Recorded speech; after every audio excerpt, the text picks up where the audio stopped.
Bonjour à tous, aujourd'hui on se retrouve pour l'étude de la 5e Mishnah du 2e chapitre du traité Brachot. Donc on commence. Hatan patour mikiryat shema balayla harishon ad motzei shabbat imlo asa maase. Donc le Hatan, donc le jeune marié, il est exempté de réciter le Kriyat Shema la première nuit jusqu'à la sortie du Shabbat, si il n'a pas accompli l'acte. On va expliquer tout qu'est-ce que ça veut dire. Donc, Hatan. Lisons ce que dit le Barthénois. Hatan Shenasa Betula. On parle ici d'un jeune marié qui s'est fiancé avec une vierge. Patour Mikriyat Shema, Laila Rishona. Il est exempté de la récitation du Kriyat Shema la première nuit. Pourquoi? Mishum dit trid, parce qu'il est inquiété, il n'a pas l'esprit clair, son esprit est incapable de pouvoir être concentré parce qu'il est trop préoccupé par le fait que Shema lo imtsaena betula. Peut-être qu'il ne la trouvera pas effectivement vierge. Ça veut dire il s'était attendu à des signes de virginité et il se trouve que malheureusement il ne les trouve pas. Donc ça c'est le premier ta'am, c'est le fait que il serait en crainte à savoir est-ce que elle est bien vierge. Bon, il y a une deuxième explication que donne le Barthénois qui est assez difficile à entendre pour nous, connaissant un petit peu mieux la science aujourd'hui, mais bon, il faut voir les croyances de l'époque, ou en tout cas les craintes des jeunes mariés, c'est toujours assez intéressant, voire même cocasse. Vani Shamarti, et moi, dit le Barthénois, j'ai entendu chez Mitiare que ce pauvre jeune fiancé, il est craintif. Pourquoi? Shema il a assez croûte chafra biv'ilado, parce que il a peur que lors de l'acte conjugal, il perde son membre viril à cause de la relation. Bon, certainement qu'il n'était pas été assez informé sur comment ça se passe.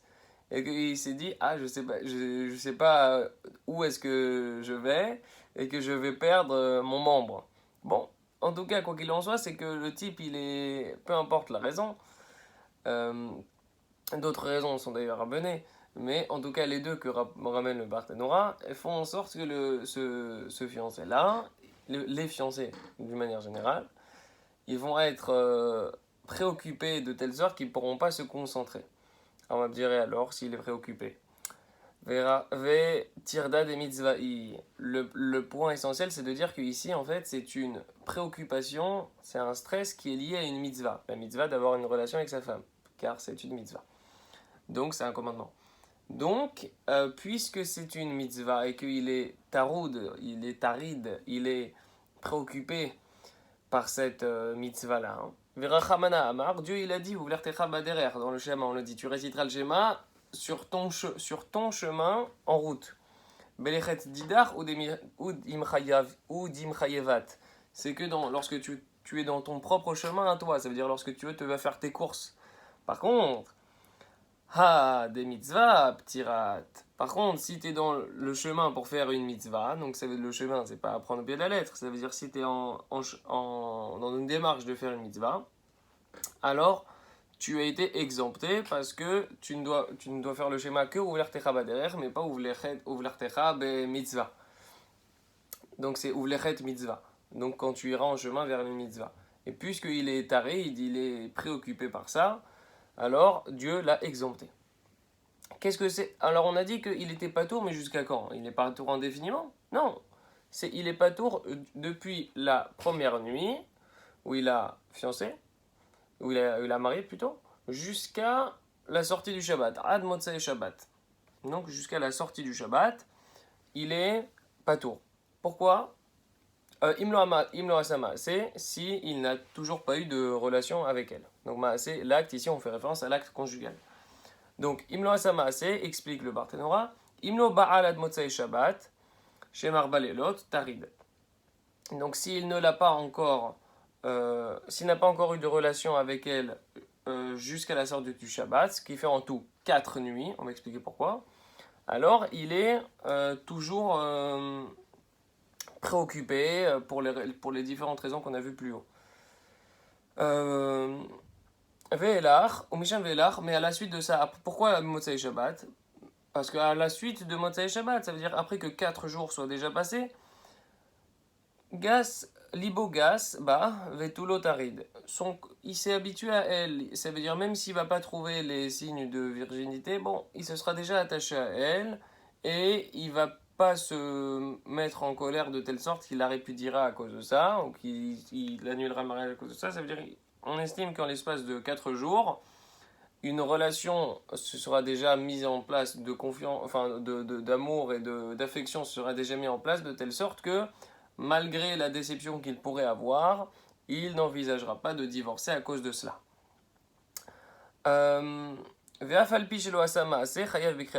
Et même si il a toujours, même après Motsei Shabbat, donc après 4 jours, même s'il n'a toujours pas fait l'acte conjugal pour X raisons, à partir de ce moment-là, il est chayav. Il a une obligation de faire le Kriyat Shema. Mais tu m'as dit avant qu'il était pas tour parce qu'il était stressé. Oui, mais justement, on a dit qu'à partir de 4 jours de relations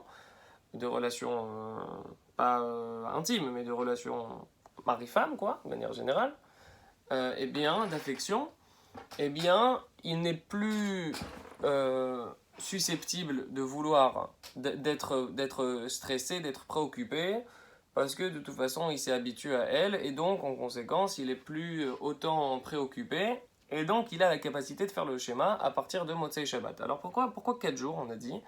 Parce que l'habitude, c'était de marier les vierges le mardi. On mariait les vierges le mardi, donc mardi, mercredi, jeudi, vendredi, samedi. Ça fait 4 jours.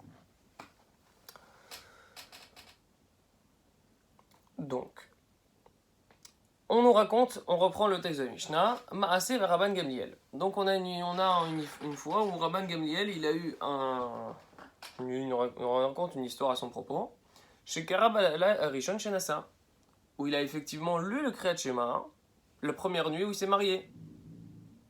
Bizarre, on t'a dit que t'étais pas tour, on a dit que t'étais exempté, pourquoi tu lis? Amrulotamidav, mais ses élèves lui ont dit, les matins au Rabbeinu, mais tu nous as appris, notre maître, chez Khatan, Patour mi Kriyat Shema, que le Khatan, il est exempté du Kriyat Shema. Bah là, il a Rishon Shenasa, la première nuit où il s'est marié. Pourquoi t'as lu? T'es exempt.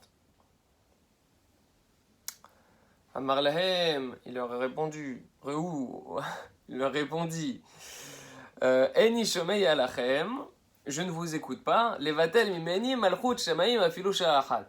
D'enlever de moi le joug de la royauté de ciel, même ne serait-ce qu'un seul instant.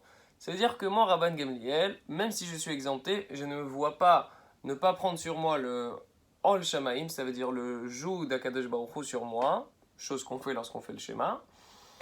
Malgré le fait que je sois exempté, mon Rabban Gamliel, je me sentirais beaucoup trop mal de ne pas faire le schéma et donc de ne pas prendre sur moi le joug de la royauté divine, même si j'en suis exempté. Donc, ouais, on a fini la cinquième Mishnah. Donc, on a vu qu'un Khatan, il était exempté de réciter le Kriyat Shema tant qu'il n'avait pas eu de relation avec sa femme. Donc, depuis le mardi jusqu'au samedi soir, s'il avait toujours pas eu de relation, à partir du samedi soir, même s'il avait toujours pas eu de relation, il était exempté. Pourquoi? Parce que il la connaissait bien et donc il n'y avait plus cette crainte-là et cette préoccupation.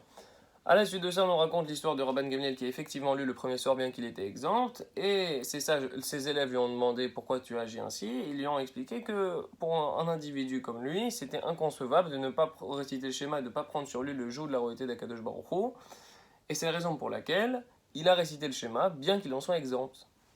Chazak ou Baruch, bonne journée, et à très bientôt.